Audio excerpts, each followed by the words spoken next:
පිංගතුනේ අපි චුට්ටක් චතුරාර්ය සත්‍ය අපි ටිකක් සරලව අපේ ජීවිතය තුළින් විමසලා නිතර තේරුම් ගත යුතු ආකාරය අපි විමසලා බලමු. අපි කවදා හරි සසර දුකෙන් මිදෙනවා නම් අපිට අවබෝධ කරන්න තියෙන ඔය ආර්ය සත්‍යමයි. දැන් අපි ගත්තොත් ඔබත් මමත් අපි සියලු දෙනාම කාම ලෝකේ තමයි දැන් මේ ඉපදිලායි. මනුස්ස ලෝකයේ අයිති කාම ලෝකයට. කාම ලෝකය කියලා කියන්නේ ඇහැට පේන ප්‍රියමනාප රූපවලට අපි ඇලුම් කරනවා, අපි ආස කරනවා.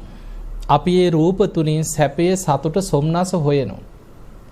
කනට ඇහෙන ප්‍රියමනාප ශබ්දවලට ඇලුම් කරනවා, ආස කරනවා. ඒවා තුලින්ම සතුට හොයනවා. නාසයට දැනෙන ගඳ සුවඳ අපි සුවඳට ඇලුම් කරනවා, ගඳත් එක්ක ගැටෙනවා. ඒ සුවඳ වර්ග තුලින් ජීවිතේ සතුට හොයනවා. ඊළඟට දිවට දැනෙන රස, සමහරු ජීවත් වෙන්නෙම රස හොය හොයා යනවා. කෑම බීමම තමයි මුළු ජීවිතේ. එතකොට කායට දැනෙන පහස, මෙන්න මේවට කියන පංචකාමයන් කියලා. මේ පංචකාමයන් තුල සැපය, සතුට, සොම්නස හොයමින් ජීවත් වෙන සත්වයන් තමයි කාම ලෝකවල ඉන්නේ. කාම ලෝක කියන්නේ ඒකයි. කාම ලෝකවලට අයිති සතර අපායත් කාම ලෝකම තමයි. පුදුම හිත. ඉතින් ඒවැ සැපක් තියෙනවද කියලා. මනුස්ස ලෝකත් කාම ලෝක. දිව්‍ය ලෝක 6ක් තියෙනවා. චාතු මහරජික, තාවතින්සේ, යාමේ, තුසිතේ, නිම්මාන රති, පරිනිම්මිත වසවන්. ඒ සදෙව්ලෝම කාම ලෝක වලට අයිති වෙන්නේ. පින්තුනේ පංචකාම සැප සම්පත් වැඩිම තියෙන දිව්‍ය ලෝකවල. ඒ දිව්‍ය ලෝකවල චාතු මහරජික දෙව්ලොවට වැඩිය තව්තිසා දෙව්ලොව පංචකාම සැප සම්පත් වැඩි. තව්තිසා දෙව්ලොවටත් වඩා යාම දිව්‍ය ලෝකේ පංචකාම සැප සම්පත් තවත් වැඩි. යාම දිව්‍ය ලෝකයටත් වැඩිය තුසිත දෙව්ලොව පංචකාම සැප සම්පත් වැඩි. ඒ තුසිත දිව්‍ය ලෝකයටත් වඩා නිම්මාන රති දෙව්ලොව පංචකාම සැප සම්පත් වැඩි. පංචකාම සැප සම්පත් වැඩිම දිව්‍ය ලෝකේ තමයි පරිනිම්මිත වසවර්ති දෙව්ලොව. දිව්‍ය ලෝකවල ඉහළට ගිහිල්ලා ඉහළම තියෙන දිව්‍ය තලයේ තමයි පරිනිම්මිත වසවර්ති දෙව්ලොව. පංචකාම සැප සම්පත් වැඩිම පරිනිම්මිත වසවර්ති දෙව්ලොව. එතකොට මනුස්ස ලෝකෙත් පංචකාම සැපයක් තියෙනවා, නැත්තේ නෑ. තියෙනවා. හැබැයි ඒ සැපය නිසාම මිනිස්සු විශාල දුකක් විඳිනවා. ඒ සැපයට ආසාවෙන් ඒවට ඇලුම් කර කර ඒ සැපේ පවත්ව ගන්න තියෙන ආසාව නිසා ඒවා ප්‍රාර්ථනා කර කර වැඩිපුර දුක් විඳිනවා.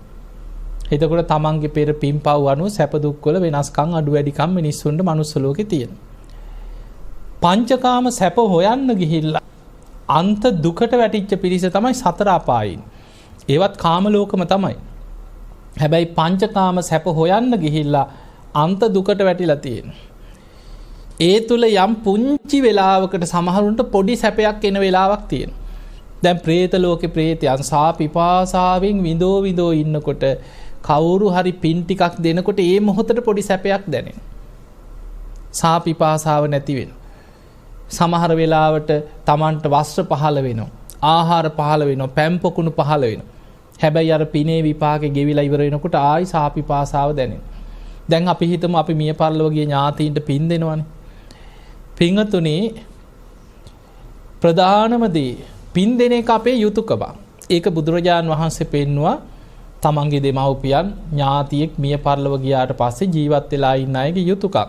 සිංහලෝවාද සූත්‍රයේත් පෙන්නනවා දරුවන්ගේ යුතුයකමක් තමයි මිය පරලොව ගිය දෙමාපියන් සිහිපත් කළ පින් දීම.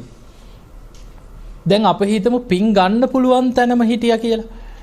හැබැයි මතක තියාගන්න අපේ පින හැමදාම අපේ පිනේ විපාක ඒ විදිහටම පින කියන්නේ ගෙවිලා අවසන් වෙන දෙයක්.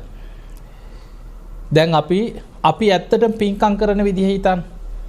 අපි ඔන්න 7 දවසේ පින්කම ලොකුවට කරනවා. 3 මාසේ පින්කම හොඳටම සූදානම් වෙලා හොඳටම කරනවා. 7 දවස් ඉතින් අර මිනිහ වල්ලලා කට උඩම නෙන්නේ. ඒ නිසා කොහොම හරි අමාරුවෙන් ඒක කරගන්න. 3 මාසේ පින්කම ලෑස්ති වෙලා හොඳටම කරනවා.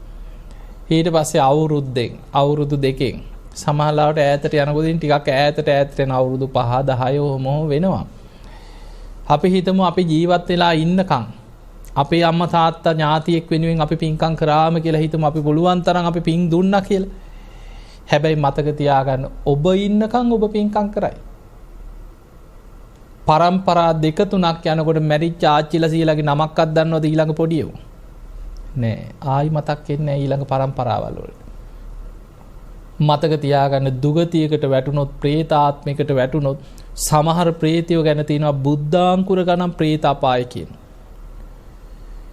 එක ප්‍රේත කොටසක් ගැන තියෙනවා කකුසඳ බුදුහාඳුරන්ගෙන් පින් ඉල්ලනවා. පින් ගන්න බෑ අකුසල් බලවත්.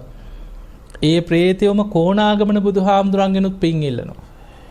කාශ්‍යප බුදුහාඳුරන්ගෙනුත් පින් ඉල්ලනවා. කාශ්‍යප බුදුහාඳුරුත් කියන ප්‍රේතයිනි නුඹලගේ පෙර අකුසල් බලවත්. අනාගතයේ ගෞතම කියලා බුදු කෙනෙක් පහළ වෙනවා. අන්නේ කාලේ බිම්බිසාර කියලා රජ කෙනෙක් නුඹලගේ සංසාරේ ඥාතිවරයෙක් රජකම් කරනවා. ඒ රජ්ජුරු ආරාමයක් හදලා ඥාතීන් සිහි කරලා පින් දුන්නොත් අන්නේ පින් ගන්න පුළුවන් කියනවා එදාට. එතකොට බලන්න මේක දැනගන්නෙත් කාශ්‍යප බුදුහාඳුරන්ගේ. ගෞතම බුදුහාඳුරු පහළ වෙලා ඒ පින් ගන්න ඒ අපේක්ෂාවෙන් ප්‍රේත ලෝකෙම දුක් විඳ විඳ අන්ත දුක් විඳ විඳ ඉන්නවා. කරුමේ කියන්නේ එදා බිම්බිසාර රජුරුව වේළුවනාරාමේ හදලා පූජා කළා මහා දානයක් දෙනවා ඥාතීන්ව සිහි කරලා පින් දෙන්න අමතක වෙනවා. බුද්ධාංකුර 4ක් ප්‍රේත අපායේ පින් ගන්න බැරුව වේදනාවෙන් දුක් විඳ විඳ සාපිපාසාවෙන් හිටපු ප්‍රේතයෝ ටික කලබල වුණා. අහෝ අපි කවදානම් මිදෙන්නද? බුද්ධාංකුර 4ක් අපි දුක් විඳ විඳ සාපිපාසාවෙන් මේ ප්‍රේත අපායේ දුක් විඳිනවා. මේ පිනත් නැත්නම් අපිට කවුරු නම් පින් දෙයිද කියලා ඉදා කලබල වෙලා තමයි බිම්බිසාර රජුරුවන්ගේ මාලිගාවේ රෑ භයානක සද්ද ඇති වෙනවා, බඩු මුට්ටු පෙරලෙනවා, දොරවල් හොල්ලනවා, අඩි සද්ද ඇහෙනවා. පහෝදාම රජුරුව බුදුරජාන් වහන්සේ මුණ ගැහෙන්න ගිහිල්ලා වැඳලා කියනවා අනේ ස්වාමීනි ඊයේ මහා පින්කමක් කරලා ආරාම පූජාවක් කරලා රාත්‍රී මාලිගාවේ කවදාවත් නැති බියජනක හඬවල් ඇහුණා. මගේ පින්කමේ අඩුවක් වුණාද ස්වාමීනි කියලා ඇහුවා. අන්න එතනදී බුදුරජාන් වහන්සේ බුදු ඇසින් බලලා කියන රජතුමනි සංසාරික ඥාති පිරිසක් පින් ගන්න බලාගෙන හිටපු බුද්ධාංකුර 4ක් තිස්සේ රජුරවන්ට ඊයේ ඥාතීන් සිහි කළ පින් දෙන්න බැරි වෙලා ප්‍රේතයෝ කලබල වෙලා පින් ගන්න බලාගෙන හිටපු ප්‍රේත පිරිසක් තමයි කියවයි ඔබේ සංසාරේ ඥාති පිරිසක් කියව. ඥාතීන්ට අනුග්‍රහ පිණිස පින්කම් කරලා ඒ ඥාතීන්ට දාම් පින්කම් කරලා පින් දෙන්න කියව. බිම්බිසාර රජුරෝ එදාම ආරාධනා කරා ස්වාමීනි එහෙමනම් හෙට දිනේ පටන් දින 7ක් මගේ මාලිගාවේ බුද්ධ ප්‍රමුඛ සංඝයාටම දන් දෙනවා ඥාතීන්ට අනුග්‍රහ පිණිස. බුදුරජාන් වහන්සේ ආරාධනේ පිළි අරගෙන එදා වැඩියා. මේ වැඩම කරපු දවසේ තමයි දානි වළඳලා අවසන් වෙලා තිරෝකුඩ සූත්‍රයෙන් දහම් දෙසුවේ. ওই තිරෝකුඩ සූත්‍රයේ තියෙන ගාථාව තමයි අදටත් ওই පැන් වඩනකොට අපි කියන්නේ. යතාවාරි වහා පුරා පරිපූර්ෙන්ති සාගරං එයෝ මේ වෛතෝ දින්නම් පේතානං උපත අහලා තියෙනවනේ ඔකනේ. ওই ගාථාව තියෙන්නේ අර තිරෝකුඩ සූත්‍රයේ. මිය පරලොව ගිය ඥාතීන්ට පින් ලැබෙන ආකාරය තමයි ඔක විස්තර වෙන්නේ. එතකොට හිතන්න දුගතියක වැටුනොත් ඉතින් හැමදාම පින් හම්බෙන්නේ නැහැ. ඒ නිසා මතක තියාගන්න ඒ පිනත් ගෙවිලා ඉවර වෙනවා. දැන් අපි ඥාතීන්ට පින් දෙනකොට ඒ අය පින් සාදු කියලා සතුටෙන් පින් අනුමෝදන් වෙනවා. ඒ පින් අනුමෝදන් වෙනකොට ඒ අයට ආහාර පාන පහළ වෙනවා, පැම් පොකුණු පහළ වෙනවා, විමානයක් පහළ වෙනවා. පිනේ විපාක ගෙවිලා ඉවර වෙනකොට අර ඔක්කොම නැතුව ආයි අර සාපිපාසාව දැනෙනවා. ඒක මේ වගේ නිකන් තේරෙන විදිහට කියමු අපි ගමු. අපි පාරේ යනකොට අසරණම හිඟන්නෙක් දැක්කා කියලා. සමහර හිඟන්න දැක්කම අපිට එකපාරට අනේ පව් කියලා හිතෙන වෙලාවල් එනවනේ. අපි පාරේ යනකොට කවුරු හරි අසරණම හිඟන්නෙක් ඉන්නවා. අපිට සමහරලාට ඉතින් අනේ අපේ තාත්තා වගේ, අපේ අම්මා වගේ කොච්චර අසරණ කෙනෙක්ද කියලා අනේ වගේ හැඟීම් ඇති වෙන වෙලාවල් එනවා. දැන් අපි හිතමු අසරණම හිඟන්නේ. මේ මිනිස්සයාට ලොකු උදව්වක් කරන්න ඕන කියලා අපි හිතමු අපි රුපියල් 1000ක් දුන්නා කියලා හිඟන්නෙකුට. බොහෝ වෙලාවට ඉතින් එහෙම දෙන්නේ නැහැ. කවුරු හරි දුන්නා කියලා හිතමු සල්ලි තියෙන කෙනෙක්. දැන් මේක හිඟන්නට ඒ මොහොතට සතුටක්ද නැද්ද? එයාට විශාල දෙයක්. හැබැයි ওই 1000න් වේල් කීයක් අයිද? දවස් 2ක් ජීවත් වෙයි. බත් පැකට් 5ක් 6ක් අයි ඕන. ඒක ඉවර වෙනකොට ආයි සාපිපාසාව දැනෙනවද නැද්ද? ආයි අර පරණ මට්ටමට වැටෙනවා. ඒ වගේ තමයි අපි පින් දෙනකොට ලොකු සතුටකින් ඒ පින අනුමෝදන් වෙලා සුවපත් වුණාට අපේ ඒ පිනේ විපාක ගෙවෙනකොට ආයි ප්‍රේතයන්ට සාපිපාසාවල් දැනෙනවා. ඒ නිසා පිංගතුනි සතර අපායේ වැටිච්ච සත්වයොත් ඔය වගේ තමයි. තිරිසන් සතත් එහෙම තමයි. බල්ලෙකුට මස් කට්ටක් දැක්ක ගමන් ලොකු සතුටක් ඇති වෙනවා. ඒ වගේ කෑම ටිකක් කුසගින්නේ ඉන්න සතෙකුට දැක්ක ගමන් ලොකු සතුටක් උපදින. හැබැයි සතර අපායේ තියෙන පංචකාමයන් නිසාම අන්ත දුක් විඳින පිරිසක්. අපාය කියන්නේ දුකම තමයි. එතකොට මේ කාම ලෝකේ තමයි මේ අපි ඉන්නේ. ඔය ඉපදීම කොහේ ඉපදුනත් දැන් කාම ලෝකේ කොහේ ඉපදුනත් දුකක් තියෙනවා. ඊළඟට රූප භවය. දැන් මේ කියන්නේ කාම භවය. රූප භවය කියලා කියන්නේ යම් කිසි කෙනෙක් මේ පංචකාමයන් ඉක්මවලා කුසල අරමුණක් තුල හිත සමාධිමත් කරලා හිත වඩනවා. භාවනා කරනවා. කෙනෙක් භාවනා කළා සමාධියක් ඉපදුවට පස්සේ ඒ සමාධියට අනුව යා උපදින්නේ කාම ලෝකෙ නෙමෙයි. බ්‍රහ්ම තලයක. පළවෙනි, දෙවෙනි, තුන්වෙනි, හතරවෙනි කියන සමාධි මට්ටම් තියෙනවා. ඒ සමාධි මට්ටම් වලට අනුව උපදින බ්‍රහ්මතල 16ක් ධර්මයේ පෙන්වනවා. ඒ බ්‍රහ්මතල මහා බ්‍රහ්ම, බ්‍රහ්ම පාරිසජ්ජ, බ්‍රහ්ම පුරෝහිත ඔය විදිහට බ්‍රහ්ම ලෝක 16ක් තියෙනවා. ඒ බ්‍රහ්ම ලෝක 16ම රූපී බ්‍රහ්මතල. ඒ කියන්නේ පළවෙනි, දෙවෙනි, තුන්වෙනි, හතරවෙනි කියන රූපාවචර ධානය ලැබලා උපදින බ්‍රහ්මතල. සමාධිය ගැන ඔබ අහලා තියෙනවා නම් බුදුරජාන් වහන්සේ සමාධිය විස්තර කරන්නේ මෙහෙමයි. විවිච්ඡේව කාමේහි විවිච්ඡේව අකුසලේහි ධම්මේහි. කාමයන්ගෙන් වෙන් වෙච්ච තැනක් සමාධිය කියන්නේ. භාවනා කළ හිත සමාධිමත් වෙනකොට ඒ සමාධිය තුළ අර පංචකාම අරමුණු නැහැ. එතන තියෙන්නේ සමාධිමත් කුසල අරමුණක් විතරයි. අර භාවනා නිමිත්ත. එතකොට විවිච්ඡේව කාමේහි කාමයන්ගෙන් වෙන් වෙච්ච තැන. විවිච්ඡේව අකුසලේහි ධම්මේහි අකුසල කර්මයන්ගෙනුත් වෙන් වෙලා ඉන්න වෙලාවක් සමාධිය කියන්නේ. සවිතක්කං සවිචාරං විවේකජං ප්‍රීති සුඛං පඨම ධානං උපසම්පජ්ජ විහෙරති. විතක්ක විචාර ප්‍රීති සුඛ ඒකාග්‍රතාව. ওই ටික තමයි සමාධියේ තියෙන අංග ටික. යම් කිසි කෙනෙක් මේ සමාධි අංග උපද්දව ගත්තා කියන්නේ පංච නීවරණ එතන නැහැ කියන. පංච කාමයන් තුල ඉන්න කෙනා තුල තමයි හැම වෙලේම කාමච්ඡන්ද, ව්‍යාපාද, තීන මිද්ද, උද්ධච්ච කුක්කුච්ච විචිකිච්ඡා. ඔය පහ තියෙන්නේ පංච කාමයන් තුල. පංච කාමයන්ගෙන් මිදිච්ච වෙලාවක් තුල ඒ පහ නැහැ. සමාධි අංග පිහිටක්. ඒවෙන් මිදිච්ච වෙලාව.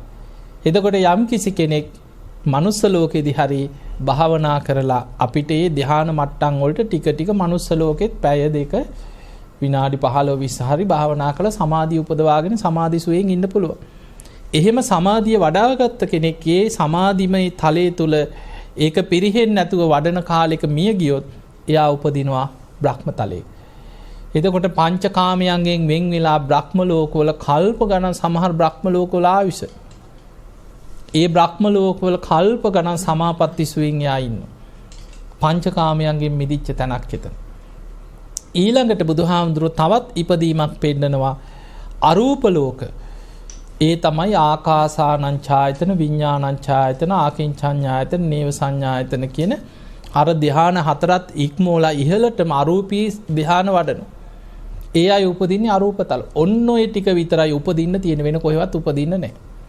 හිරු සඳුගේ ආලෝකයේ විහිදෙන පරාසය තුල උපදිනවා නම් උපදින්න තියෙන්නේ සත්වයන් උපදින තල 31ක් විතරයි කියන්නේ. සත්වයන් උපදින තල 31ක් තියෙනවා. සතර අපාය, මනුස්ස ලෝක, දිව්‍ය ලෝක 6, රූපාවචර බ්‍රහ්ම ලෝක 16යි, අරූපී බ්‍රහ්මතල 4. අපි කොහේ ඉපදුනත් උපදිනවා නම් උපදින්න තියෙන ඔන්න ඔය තල ටිකේ විතරයි. එතකොට මේ කොහේ ඉපදුනත් ජාතිපි දුක්ඛං, ඉපදීමම දුකක් මතක තියාගන්න. ඉපදීමම දුකක්මයි. ඊළඟට ඉපදීමත් එක දැන් අපි ඉපදුනානේ, අපි කාම ලෝකේ ඉපදුනා, මනුස්ස ලෝකේ අපි ඉපදුනා. දැන් ඉපදීමත් එක්කම අපි ඉපදීම පිළිගත්තානේ. දැන් අපි ඉපදිලා. දැන් මම කියලා අපි පිළි අරගෙන ඉන්නවා ඉපදීම. දැන් ඉපදුනා නම් දැන් මොනවද අපිට ලැබෙන දායාදේ? ඉපදුනා නම් ඒකාන්තෙන් දවසින් දවස වයසට යනවා. ලෙඩ වෙනවා. බුදුරජාණන් වහන්සේත් වයසට ගියාද නැද්ද? මතක තියාගන්න, බුදුහාමුදුරුවෝත් වයසට ගියා. දෙතිස් මහා පුරුෂ ලක්ෂණ තිබුණත්, සාරා සංකේය කල්ප ලක්ෂයක් පාරමී පුරලා තිබුණත් බුදුරජාණන් වහන්සේ දේශනා කරන ආනන්ද දැන් තථාගතයන් වහන්සේගේ ශරීරේ හරියට ජග්ගර සකටක් දිරාපු කරත්තයක් වගේ කියන. දිරාපු කරත්තයක් බොහොම අමාරුවෙන් පාරේ පිළිසකර කරලා අරගෙන යන්නේ යම්සේද ඒ විදිහට තමයි කියනවා දැන් මේ කය පරිහරණය කරලා පාරේ අරගෙන යන්නේ. එහෙනම් බුදුහාමුදුරුවෝ වයසට ගිහිල්ලා නැද්ද? වයසට ගියා. බුදුරජාණන් වහන්සේ පිරිනිවන් පාන අදිෂ්ඨාන කරලා සංඝයා රැස් කළ ගාථා පෙළක් කියන.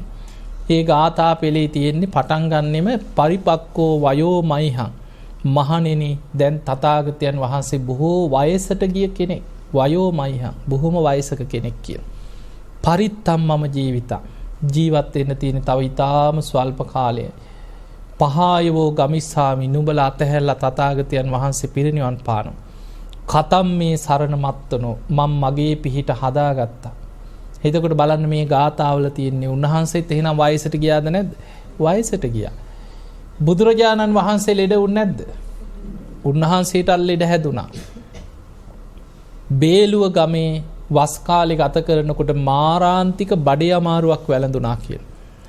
එතකොට නිකන් සාමාන්‍ය බඩේ අමාරුව කාටත් ඉඳ හිටපු ගමන් එනවනේ. බුදුහාමුදුරන්ට මාරාන්තික බඩේ අමාරුව.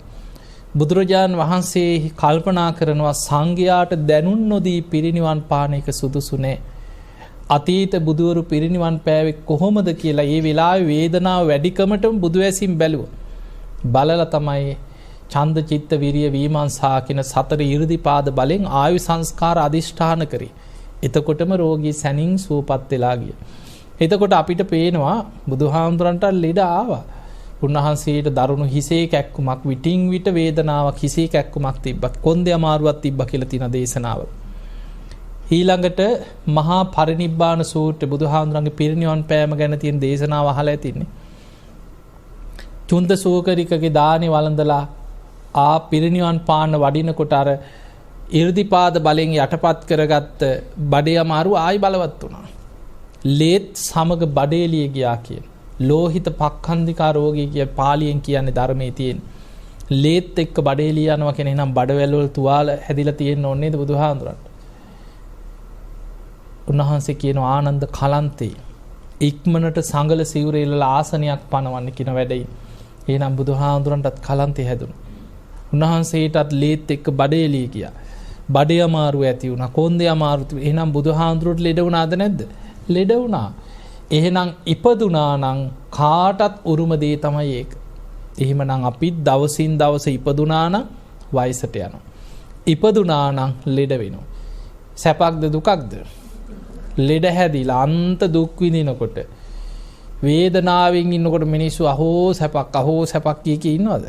ඈ වයසට ගිහිල්ලා එක තැන මල මුත්‍රා කරගෙන එක්තැන් වෙලා නැගිට ගන්නවත් බැරුව අහෝ සැපක් පුදුම සනීපයක් කී දින්නේ මිනිස්සු. දුකක් නෙනේ. ඒක දුකක්. ඊළඟට ඒ විතරක් නෙමේ මරණම්පි දුක්ඛං. ඒකාන්තයෙන් ඉපදුනා නම් වයසට යනවා ලෙඩ වෙනවා. කවදක් කොතන කොයි මොහොතේ මොන විදිහට හරි මරණයට මුහුණ දෙන්න වෙනවා. දෙවියන් වයසට යන්නේ නැද්ද?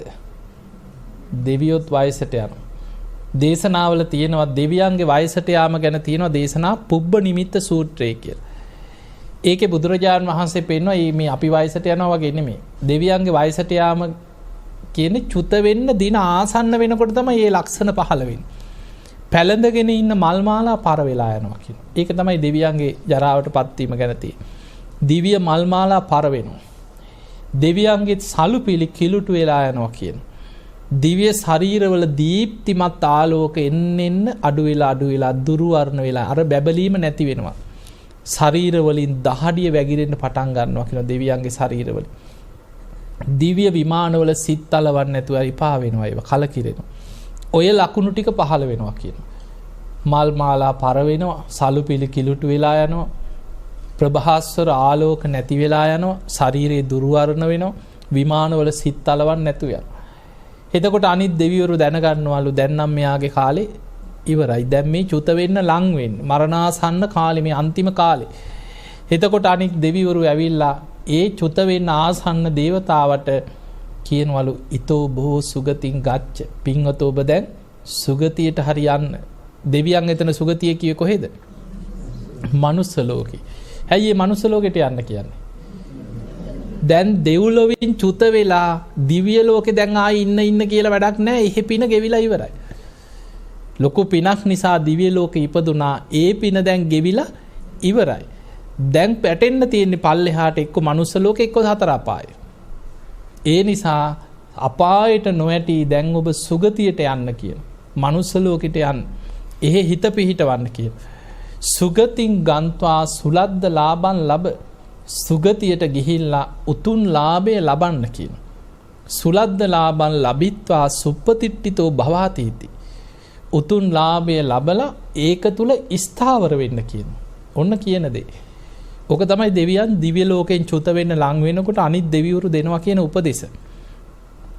එතකොට හිතන්න එතන බුදුහාඳුරෝ පෙන්වන මහණෙනි මනුස්ස ලෝකයට ගිහිල්ලා උතුම් ලාභය ලබන්න කියන්නේ තිසරණ ලාභේ තිසරණේ පිහිටන්න කියන. ඒක තුල ස්ථාවර වෙන්න කියන්නේ සෝවාන් වෙන්න කියන එක කියන්නේ.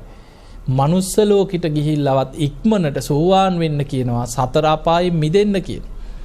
එතකොට බලන්න ඔන්න එතනින් තේරුම් ගන්න දිව්‍ය ලෝකෙන් චුත වෙන්න ආසන්න වෙන කෙනාට දෙවිවරු දෙන උපදේශ තමයි පින්වත ඔබ ඉක්මනට අපායට නොඇටි මනුස්ස ලෝකෙට හරි දැන් හිත පිහිටවගෙන යන්න. ගිහිල්ලා එහෙ ගිහිල්ලා හරි ඉක්මනට තිසරණේ පිහිටලා සෝවාන් වෙන්න කියනවා. දැන් මෙහෙට ආවට පස්සේ මොකද වෙන්නේ? මෙහෙට ආපු අයට හිතෙනවා මෙහෙ බෑ දිව්‍ය ලෝකේ යනවා. එහෙම නැද්ද? මෙහෙට ආවට පස්සේ හිතෙනවා මෙහෙ බෑ නිකන් උඩට යනවා. එහෙ ගිහින් කර ගන්නවා කියලා හිතෙනවා. ඒත් දෙවියන් එහෙදි කියනවා දැන්වත් මනුස්ස ලෝකෙට ගිහිල්ලවත් මේක කරගන්න කියලා. සෝවාන්වත් වෙන්න කියලා. මෙහා ආවට පස්සේ වැඩ ගොඩක් දා ගන්නවා. දැන් ඉතින් අපිට දරුවන්ගේ වැඩ, ගෙවල් වල වැඩ, ඉඩ කඩන් වල වැඩ අපිට වැඩ තියෙනවා. අපිට ඉතින් කොහේ කරන්නද? අපි ඉතින් පින් ටිකක් කරගෙන දිව්‍ය ලෝකෙ ගිහිල්ලා කරගන්නවා කියලා මෙහෙදිත් ආයි එහෙට යන්න ප්ලෑන් කරනවා. එතකොට බලන්න දිව්‍ය ලෝකෙ ඉපදුනත් වයසට යාම තියෙනවා. චුත වෙනවා. ඒ නිසා බුදුහාඳුරන්ගේ එක දේශනාවක් තියෙනවා මේක තියෙන ගයිහ සූත්‍රය කියලා. මේ ගයිහ සූත්‍රයේ බුදුහාඳුර පෙන්න මහණෙනි දෙවියොත් මිනිස්සියොත් දුකසේ කාලය ගත කරනවා කියනවා මෙන්න මේ හේතුව නිසා. හැයි දිව්‍ය ලෝකේ දෙවියන් ඉන්නේ පංචකාමයන් තුලම තමයි. මේ ලෝකේ දෙවියොත් මිනිස්සියොත් ඇහැට පේන රූප ජීවිතේ නවාතැන්පල කරගන්නවා කියලා. හොඳට බලන්න ඔබ ඇත්තද බොරුද කියලා. ඔබේ ජීවිතේ නවාතැන්පොළ මොනවද? ඔබේ දරුවෝ රූපේ. අනේ මේ මගේ ළමයා ළමයින්ගේ ළමයි පොඩියෝ. ඒ රූපය දවස් දෙක තුනක් දකින්න බැරි වුණොත් මේ පොඩි එකාව දැක්කේ නෑ. කෝ ගෙනෙන්කෝ බලන්න. එහෙම නැද්ද? ඒක තමයි ඒ රූපේ තමයි දැන් ජීවිතේ නවාතැන්. තමන්ගේ ගෙදර ඉඩම ගහකොළ අර තමන් ජීවත් වෙන පරිසරයේ ඇහැට පේන ওই රූප ටික අපි ඇලුම් කරන රූප තියෙනවා. මේ මම මගේ යෝන් කියලා අපි ඇහෙන් බැඳිච්ච රූප තියෙනවා. ඒවා ජීවිතේ නවාතැන්පල කරගන්න. මේ ලෝකේ දෙවියොත් මිනිස්සියොත් කනට ඇහෙන ශබ්ද ජීවිතේ නවාතැන්පල කරගන්නවා කියන. ළමයාගේ කටහඬ, ඒ ළමයින්ගේ හුරතල් බ්‍රස්, අර කරන විහිළු තහළු ඒවා ජීවිතේ නවාතැන කරගන්න. ඒවට ඇලෙනවා. ඒ දරුවගේ සුවඳ, නාසයට දැනෙන ගඳ සුවඳ ජීවිතේ නවාතැන කරගන්නවා කියන. දිවට දැනෙන රස, කයට දැනෙන පහස පංචකාමයන්ම ජීවිතේ නවාතැන කරගන්නවා කියන. බුදුරජාණන් වහන්සේ පෙන්වනවා මහණෙනි ඇසට පේන රූප අනිත්‍යයි. ඒවා වෙනස් වෙනවා. ඒවා දුකයි. අනිත්‍ය නම් දුකයි. අනාත්මයි. මම මගේ කියලා මට ඕන විදියට පවත්වන්න බෑ දෙවියෙකුටවත් මිනිස්සෙකුටවත්. ඒවා වෙනස් වෙලා යනවා. ඒවා වෙනස් වෙනකොට ඒක ජීවිතේ නවාතැන කරගත්ත කෙනාට ඒ ගැන තියෙන ඇල්ම අතහරින්න වෙනවද නැද්ද? අතහරින්න වෙනවා. දැන් අපි තේරෙන උදාහරණයක් ගමු. දරුවෙක් ගැන සිහිනයක් මවාගෙන ඉන්නවා. දැන් දරුවෙක් උපදිනවා. දැන් ඒ දරුවගේ රූපය, කටහඬ, ඒ ළමයාව ඉඹිනකොට දැනෙන දරුවගේ සුවඳ, ඒ දරුවගේ පහස තුරුල් කරගන්නකොට දැනෙන ඒ දේවල් ඒ පංචකාමයන්ම ජීවිතේ නවාතැන කරගෙන මේ මගේ ළමයා, මගේ එකා, මේ මගේ පුතා කිය ආදරෙන් ඉන්නවා. අපි හිතමු හදිස්සියේ මේ දරුවට ලෙඩක් හැදිලා මැරෙනවා. ළමයා අහිමි වෙනවා. දැන් මොකද වෙන්නේ? ඒක තමයි හේතු නිසා හටගත්ත දේ අනිත්‍යයි. දුකයි. මම මගේ කියලා මට ඕන විදිහට පවත්වන්න බෑ. ඒක වෙනස් වෙනවා. ඒ වෙනස් වෙනකොට ඒ ගැන තියෙන ඇල්ම අතහරින්න වෙනවමයි. හැබැයි අතහැර ගන්න බැරිවීම නිසා අපි ඒවා ගැන කියා අඬනවා. අනේ මගේ ඇහැට පේන්න මෙහෙම හිටියා කියලා අර ඇහෙන් දැකපු දේවල් හිතනවා. මට මෙහෙම අම්මේ කියලා කතා කරා කියලා කනට ඇහිච්ච දේවල් අර ළමයාගේ හඬ සිහි කර අඬනවා. ළමයා තුරුල් කරගත්ත හැටි, ළමයා බදාගත්ත හැටි, එතකොට ඇහෙන් දැකපු රූප, ශබ්ද, ගන්ධ ඒවා නෙමෙයිද හිතන්නේ. ඒ දරුවා ඔස්සේ පංචකාමයන් තුලින් දරුවට බැඳිච්ච හැටි හිතා අඬනවා, වැළපෙනවා, ශෝක කරනවා. මිනිස්සුන්ට විතරක් නෙවෙයි බුදුහාමුදුරුවෝ පෙන්වන මහණෙනි දෙවියොත් ඔය වගේ කෙනෙක්. හිතන්න එපා මේ දිව්‍ය ලෝකේ කියන්නේ නිකන් එහෙ පහළ වෙලා නිකන් සැපසේම හාන්සි වෙලා වැජබිලා ඉන්නවා කියලා. ඒවත් ගැටුම්. එහෙත් මරා ගන්නවා. සුරාසුර යුද්ධ ගැන අහලා නැද්ද? එහෙත් යුද්ධ කරනවා. එහෙත් මරා ගන්නවා අවියායුධ අරගෙන. සක්‍ර දෙවියෝ කියන්නේ මේ අසුරයෝ එක්ක නිතර යුද්ධ. ඒ යුද්ධවලදී භයංවා චම්බිතත්තං ආලෝමහසු බිය ඇති වෙනවා, තැති ගන්නවා, ලොමු දැහැ ගන්නවා, බිහිරුත් චම්බි උත්‍රාසි පලායිති පැනලා යනවා, දුවනවා කියන බය වෙච්ච ගා. තැති ගන්නවා අයි දෙවියෝ කියලා නෑ. ඒක තමයි ස්වභාවය. එතකොට දෙවියෝ අතරත් ඒ ගැටුම් ඇති වෙනවා, රණ්ඩු සරුවල් ඇති වෙනවා, ඒ ප්‍රශ්න ඇති වෙනවා. කෙලෙස් සහිත අයනේ. ඊළඟට දිව්‍ය විමාන ගැන ඉරිසියාවල් ඇතිවෙනවා, දිව්‍යාංගනාවන්ට මරා ගන්නවා. එහෙම තියෙනවා. ඒ විස්තර තියෙනවා. එතකොට අපිට පේනවා ඒවත් ඉතින් ඕවත් කෙලෙස් තමයි තියෙන්නේ. රණ්ඩු සරුවල් මරා ගන්න ඒවා, යුද්ධ, සුරාසුර යුද්ධ ගැන අහලා ඇතිනේ. වෙලාවකට සුරයෝ දිනනවා, වෙලාවකට අසුරයෝ දිනනවා. අසුරයෝ දිනපු ගමන් අසුරයන් වැදගෙන එනවා කියන අසුරපුරේට. එක තැනක තියෙනවා වේපචිත්ති කියන අසුරේන්ද්‍රයව එකපාරක් අහු වෙනවා සක්‍ර දෙවියන්. සක්‍ර දෙවියන්ගේ දිව්‍ය පුරේට අරගෙන ඇවිල්ලා දෙවියන් බෙල්ලයි අත් දෙකයි කකුල් දෙකයි පස්වනුකට දිව්‍ය බැඳීමකින් වේපචිත්ති කියන බන්ධනෙන් බැඳා කියන. ඒ දිව්‍ය බන්ධන කියලා කියන්නේ මේ ලණු වලින් ගැට ගහනවා වගේ එකක් නෙමෙයි. ඒ බන්ධනයේ ස්වභාවය තමයි දැන් අසුරයව ගෙනල්ලා දාලා තියෙන්නේ බැඳලා. අසුරයා හිතුවොත් මේ සක්‍රයාගෙන් පලි ගන්න ඕනේ, මේක මෙහෙමයි කියලා සක්‍රයා ගැන වැරදි විදියට හිතන්න අර තද වෙලා හිර වෙනවා කියන බෙල්ලත් හිර වෙනවා, අත් දෙකත් හිර වෙනවා. හිතුවොත් අනේ නෑ මමයි වැරදි, අසුරයෝ වෙච්ච අපිනේ වැරදි, සක්‍ර දෙවියන් කොච්චර හොඳද, අපි මේ කරපු වැඩේ වැරදි කියලා හිතන්න අර ගැට ඔක්කොම බුරුල් වෙලා ලිහිල් වෙනවා කියන. ඒක තමයි දිව්‍ය බන්ධන. එතකොට ඔය වගේ ආයුධ තියෙන දෙවියන්ට තියෙන, සක්‍ර දෙවියන්ට තියෙන චක්‍රායුධය කියලා ආයුධයක්. දිව්‍ය ලෝක යුද්ධ තියෙන. මේ යුද්ධ වගේ මේ එක ඊතලයේ විදිනකොට ඊතල 1000ක් යනවා කියනවා අහසෙන් එකපාරම ඇවිලා. ඒවා මන්ත්‍ර දෙවියන්ගේ දිව්‍ය බලයත් එක්ක තියෙන ඒවා. සක්‍ර දෙවියන්ගේ චක්‍රායුධයේ ස්වභාවය ගැන විස්තර වෙනවා. යුද්ධෙදී මොන විදිහේ ප්‍රතිවිරුද්ධ ආයුධයක් ආවත් චක්‍රායුධෙන් ගහනකොට ඊට ප්‍රතිවිරුද්ධ ආයුධයක් අහසේ හැදෙනවා කියන. ඊතල 1000ක් එනවා නම් චක්‍රායුධේ ගහපුවාම ඊතල 1000ටම පලි 1000ක් අහසේ හැදිලා ඒ 1000ම වලකිනවා කියන.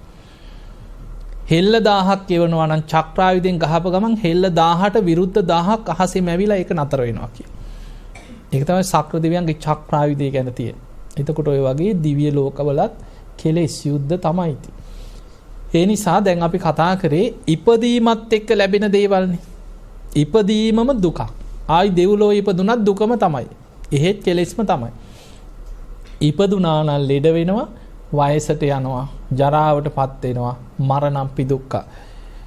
දැන් ඔය ජීවත් වෙලා මරණ මොහොත දක්වාම මෙරි ඉපදී නෙමෙයිද අපි ඉන්නේ. බුදුරජාණන් වහන්සේ පෙන්නනවා ශෝක පරිදේව දුක්ඛ දෝමනස්ස උපායාස.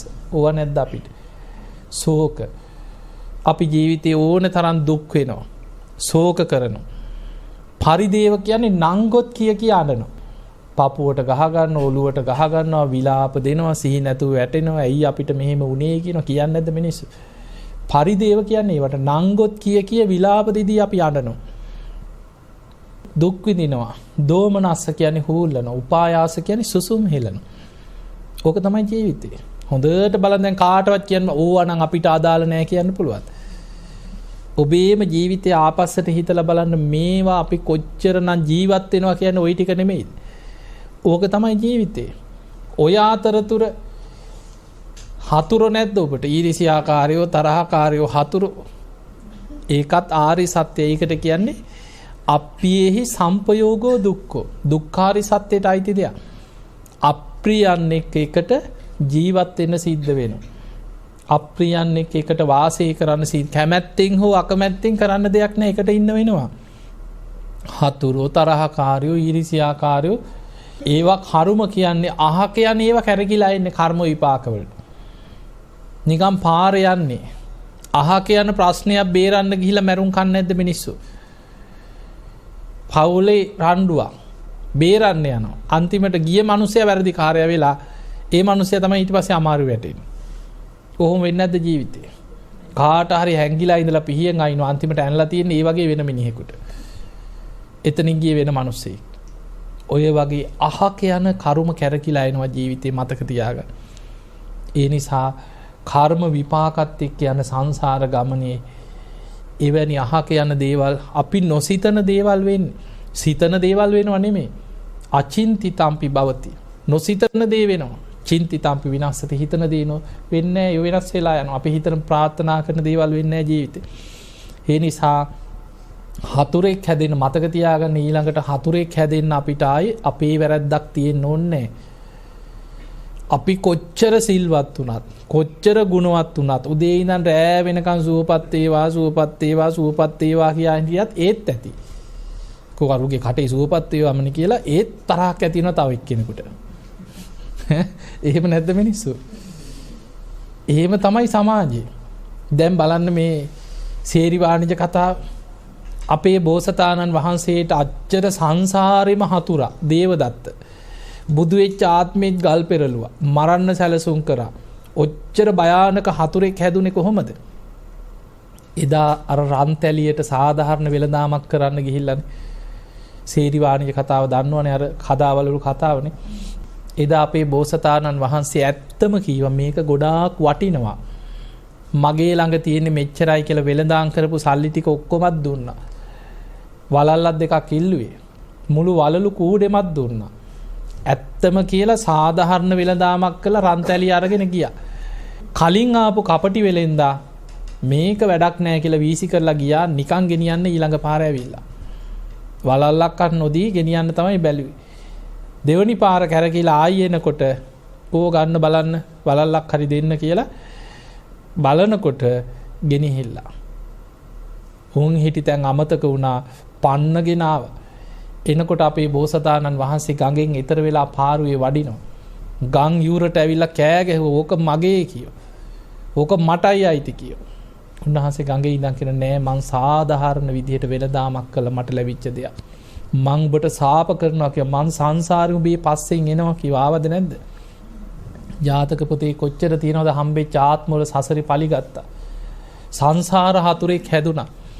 බුදු වෙච්ච ආත්මෙත් ගල් පෙරළුවා, මරන්න සැලසුම් කරා, සංඝ බේද කරා, අලි කුලප්පු කරලා ඔය ඔක්කොම සැලසුම් පස්සේ ඉන්නේ දේවදත්ත. එතකොට හිතන්න, එච්චර සංසාරයට හතුර හැදුනේ එදා සාධාරණ වෙළඳාමක් කළා නෙමෙයිද? ඒක තමයි. මොකද අපි ජීවත් වෙන්නේ ලෝභ, ද්වේෂ, මෝහ කියන අකුසල මූලයන්ගෙන් යුක්ත ලෝකෙක ඉන්නේ. අපි ජීවත් වෙන සමාජෙ මිනිස්සු කුසල මූලයන්ගෙන් හටගත්ත මිනිස්සු නෙමෙයි. අවිද්‍යාවත් තණ්හාවත් එක්ක බැඳිලා ගිය අකුසල මූලයන්ගෙන් හටගත්ත පංචකාමයන් තුල ජීවත් වෙන ලෝකෙක අපිත් ඉන්නේ. එවැනි ලෝකෙක හතුරෙක් හැදෙන්න hina වුණත් ඇති. නැද්ද? නිකන් hina වුණත් ඇඟට එන අය. මොකද උඹ hina වෙන්නේ කියලා ඇඟට එන අය නැද්ද? එහෙමයි ඉන්නවා. නිකන් බලන්නකො බස් එකේ යනකොට ඇඟේ හැප්පුණම් මරා ගන්න ඉන්න චරිත නැද්ද? එහෙම සමාජයක්. නිකන් බැරි වෙලා හරි කකුල පෑගෙනවා. බ්‍රේක් එකක් ගහලා කාගේ හරි ඇඟකට විසි වෙලා වැදෙනවා. ඒත් නිකන් රවල ගහ ගන්න ඉන්නේ සමහරු. එහෙම සමාජයක්. සිල් රකින්නවට විරුද්ධ මිනිස්සු නැද්ද? ඉන්නවා. හොඳට බලන්න සමාජ සිල් රකින්නවට විරුද්ධයි. ඕවට හින් පාස් කරන මිනිස්සු ඉන්නවා. කවුරු හරි ගෙදරක බණ භාවනා කරනවා කියලා හිතන් ඔය නෑදෑයෝ අතරම නැද්ද ඕකට හින් පාස් කරන අය? දැන් මෙයා භාවනා කරනවා. ඕන් දැන් රහත් වෙයි. නිකන් ගෙයි ඇවිදගෙන ගියත් අහනවා උඩින් දාවේ. එහෙම තමයි සමාජය හැටි. එහෙම සමාජය. භාවනා කරනවට විහිළු තහළු කරන අය ඉන්න. ඔබ දන් දෙනවා නම් ඔබ පින්කම් කරනවා ඕකට බනින අය ඕන තරම් ඉන්නේ. දන් දෙනවට බනින මිනිස්සු ඉන්නේ. පින්කම් කරනවට බනින මිනිස්සු ඉන්නේ. ඔබ බොහොම සද්ධාවේ මල් ටිකක් අල්ලලා මල් පූජා කරනවා වගේ ඕකට බනිනවා. මේ පිස්සු මුන්ට කියලා එහෙම බනින අය ඉන්නවා. එතකොට එහෙම සමාජයක අපි ජීවත් වෙන්නේ. ඒ නිසා ඒ සමාජ ස්වරූපේ තේරුම් ගන්න ඕනේ. ඒක තමයි අප්පියේහි සම්පයෝගෝ දුක්ඛ කරන්න දෙයක් නැහැ. ඒක ආර්ය සත්‍යයක්. ජීවත් වෙනවා කියන්නේ අප්‍රියයන්, අපි අකමැති පුද්ගලයන්, තරහකාරයෝ, හතුරු, ඊර්ෂ්‍යාකාරයෝ එක්ක ඉන්න වෙනවා, කරන්න දෙයක් නැහැ. ඒ වගේමයි පියේහි විප්පයෝගෝ දුක්ඛ. අපි ප්‍රිය කරන, අපි ඇලුම් කරන, අපි ආදරය කරන පුද්ගලයන් එක එක්කෙනා අහිමි වෙනවා. ඒ දුකත් ජීවිතේ මැරෙනකන් විඳ ගන්න වෙනවා. පවුලේ 10 දෙනෙක් කියන්නේ මලගෙවල් 10ක්. කාට කවදා කොයි විදිහට ඉස්සර වෙවි ආයිද දන්නේ. ඔන්න ඔය සියල්ලම තමයි ඔය ඔක්කොම විස්තර කර කියලා දුන්නේ දුක්ඛාරය සත්‍ය ටික. ඕක තමයි දුක්ඛාරය සත්‍ය. ජාතිපි දුක්ඛං, ජරාපි දුක්ඛං, ව්‍යාධිපි දුක්ඛෝ, මරණම්පි දුක්ඛං, අප්පියේහි සම්පයෝගෝ දුක්ඛෝ, පියේහි විප්පයෝගෝ දුක්ඛෝ. යම් පිච්ඡන්න ලැබපි තම්පි දුක්ඛං, යමක් කැමැතිද කැමැති දේ නොලැබීම දුකක් කියලා. ඊළඟට ඉපදුනා නම් ශෝක පරිදේව දුක්ඛ දෝමනස් උපායාස. ඔය මුළු දුකම තේරුණාට ඕක විමසන්න ඕන. යෝනිසෝ මනසිකාරයේද එතකොටයි මේ ජීවිතය ඇත්ත තේරෙන්නේ. විමසගෙන යනකොට බුදුහාමුදුරුවෝ පෙන්නනවා ඔය දුක අවබෝධ කරන්නත් කරුණු 5ක් තියෙනවා. ඒ තමයි සංකිට්ඨේන පංච උපාදානස්කන්ධා දුක්ඛ. අන්නේ පංච උපාදානස්කන්ධ දුකමයි මේ සියලු දුකට හේතුව කියලා අපිට යම් තැනකදී තේරෙනවා. එයා පංච උපාදානස්කන්ධ දුක අවබෝධ කරගන්න මහන්සි ගන්න. ඒ නිසා ඔන්න ඔය දුකට හේතුව තමයි තණ්හාව. ඒ දුකෙන් මිදීම, තණ්හා නිරෝධය තමයි දුක නැතිවීම. ඒ පිණිස අනුගමනය කළ යුතු මාර්ගය තමයි ආර්ය අෂ්ටාංගික මාර්ගය. ඒ නිසා ඔන්න ඔය ආර්ය සත්‍ය 4 අපි කවදා හෝ අවබෝධ කරගන්නම වෙනවා. ඒ පිණිසයි අපි දන් දෙන්න, පින්කම් කරන්නේ, බණ අහන්නේ, මේ හැම දෙයක්ම කරන්නේ සසර දුකින් මිදීම, නිවන අරමුණු කරගෙන. ඒ නිසා ඔබ හැම දිනාටම නිවන් අවබෝධයේ පිණිසම, චතුරාර්ය සත්‍ය අවබෝධයේ පිණිසම පාරමිතාවක් බවටම පත් වේවා කියලා අපි ඔබට ආශිර්වාද කරමු.